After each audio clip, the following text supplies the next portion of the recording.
Hey guys, and welcome back to another update on my 125 litre reef tank, and I've got a few bits to update for this week, so without further ado, let's jump straight in. So to start off with, there's a few more corals added in the corner of the tank here. These are my dad's corals. I did mention this in the last update that he's got a tank that's twice the size of this. It's a 250 litre tank he's got, and he's only got one Kessil A360X on there. He's going to be adding a second one because it's not quite enough light for some of his higher light SPS corals and aquaporas for the moment. So he's going to be adding another one as soon as he can. So for the time being, they're going to be in my tank. This has got really high power too, Red Sea LED 50s on here, providing plenty of light for these two aquaporas. Well, actually no, three aquaporas, 1, 2, 3. 2 pieces of blue digi. This one's started to bleach at the bottom, that one's fallen there. I'm going to have to put that back up into the corner there. And there's a little Taraki here, which is virtually fully bleached, but it's kind of stopped on that little branch there. It was really starting to strip, but that branch on the end, it has kind of stopped bleaching now, and it's kind of just gone to a brown colour. So I think that one might come back. I know the blue digi will probably be fine. The two aquaporas will probably be fine, but the aquapora in the middle, that's a barley slimer, was a really nice bright green colour, but now it's a completely white bleached colour. That might come back. If it was to come back, it would take quite a while, or quite a few weeks, or maybe a couple of months for it to come back. I don't know if it will. I think these will. I think all of them will come back. I'm not really too sure on the barley slimer, this bleached one in the middle there. So I'll keep you posted with this every week, just updating how these corals are kind of going on for my dad's tank. So he will do an update, go into more detail, maybe over the next 5 days or so. He will do an update on his channel. And I've moved my torch coral, is now in the middle. As you can see, he's not very happy. He hasn't really been that happy since he's been in this tank for a while. Mainly in the past couple of weeks, he hasn't been massively happy. He's now on the side of this rock here, getting a little bit more flow. So you can see the tentacles are quite like thin and saggy.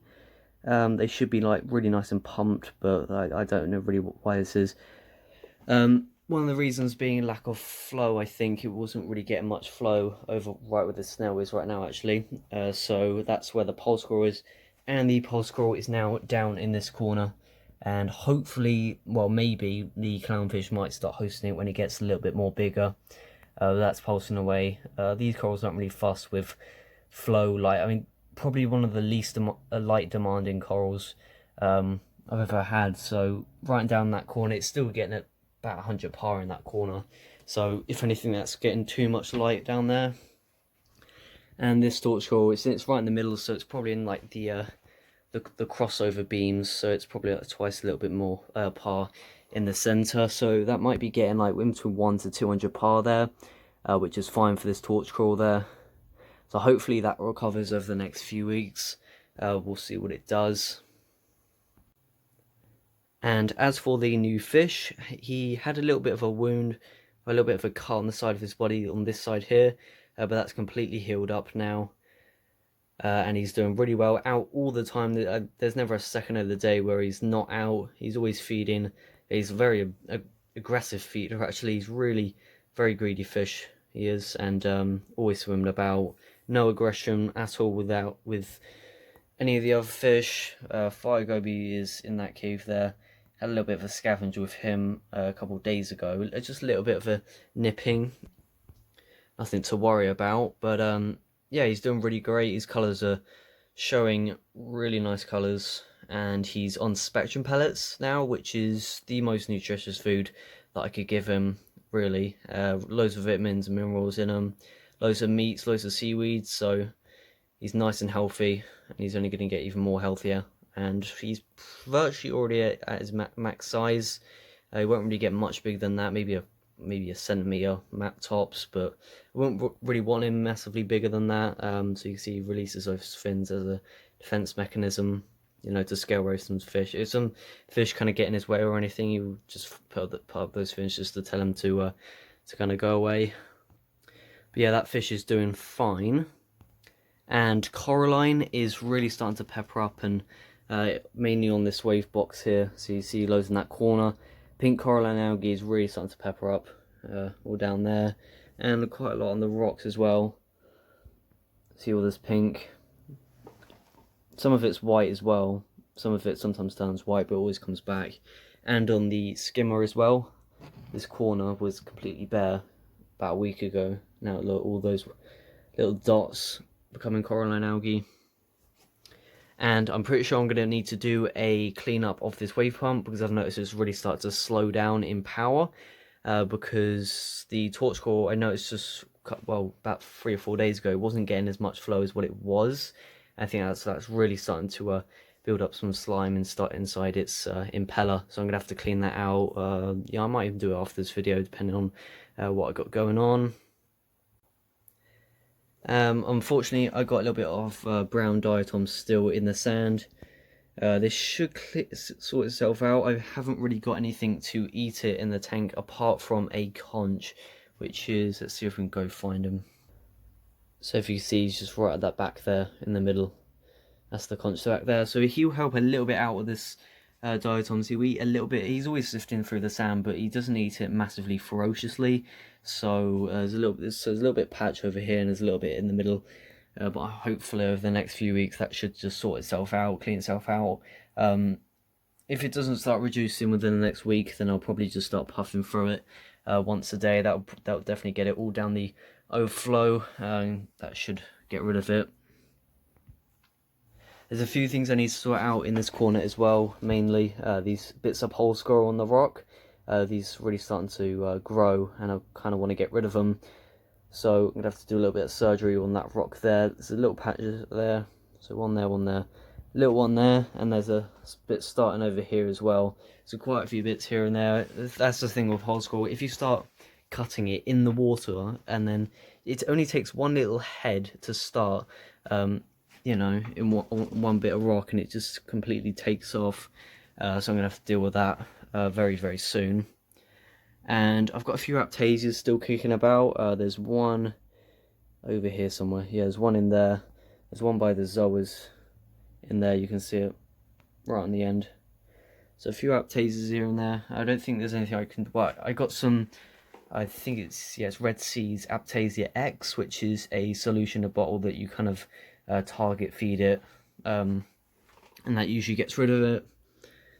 Done it to some of them. Let's see, there's some of them here and there. So total, there's probably about 10 to 15 of them in here. So I want to take care of that as soon as I can before it gets way too out of control, and I'm gonna have to, you know, start to find another way to try and treat it. And the GSP is really starting to climb up this back wall here. I'm not surprised, because it's getting, you know, probably about 500 par right there. I mean, that thing, it would definitely grow all right in 50 par, but not 500. It's getting, you know, it's a little bit over to do on light, but I mean, it's definitely really happy expanding its tentacles and really starting to reach up for the water surface. So when it hits the water line, it can't grow anymore, so it will just start fanning out to the sides. I know GSP, it will never grow down. It will always grow up towards the light. I don't really want the whole back wall green. It's a little bit off-putting, so I just want a nice little strip on the top, which will look quite nice when it gets there. And as for water chemistry, my alkalinity, right, I've got a little story to tell. So about a week ago, my alkalinity was at 10.2, and then I did a 55% water change with alkalinity at about 9.5, 9.6. And then we tested my alkalinity afterwards, and it was still at 10.2. You'd think it would have dropped by at least 0.1, but rock solid. It's like the tank is naturally dosing itself alkalinity. I'm not dosing whatsoever, just doing a water change every other week, 55%. And talking about alkalinity, my salt I've changed. And it mixes up at an alkalinity that's a little bit lower. It mixes up at 9.5, I think, no, about in between 9 and 9.5. So that's the kind of area that I want to be running it at when I get to dosing, because I haven't got to dosing yet, because corals aren't really sucking it down. There are SPS corals growing like this, Hirsuta and Red Digit are really starting to take off. Red Monty's growing well. Everything's, all the SPS corals are well. Everything coral in there is growing and using alkalinity to do that. But it's not really, the alkalinity isn't going down. I don't really know why. So 10.2 is a good bit. I just want it a little bit lower than that. And then when it gets to that, I'll see if I can get it controlled with water changes. But eventually water changes won't be enough to keep that alkalinity stable and rock solid where I want it. So I'm going to have to kick in with the dosing, which will probably be All for Reef by Tropic Marin, which is a really good dosing solution. Doses all of the 3 elements, alkalinity, calcium and magnesium, and all the trace elements as well, all in one solution, which is really good to try that out when I get there. So that'll do it for this week's update. Nothing massively big.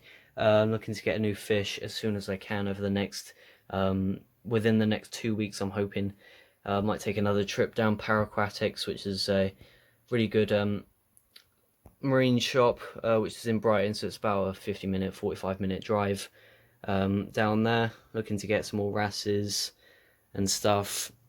I've kind of made a list of what I'm getting, so I'll keep an eye out for that stuff. So I'll catch you guys next week with probably another update. Well, yeah, another update on my dad's tank, his Red Sea, no, not Red Sea, EA Aqua tank. It's about twice the size as this, and he's got a few problems going with that. So it'd be interesting to do a video on that. So I'll see you guys next week. Bye.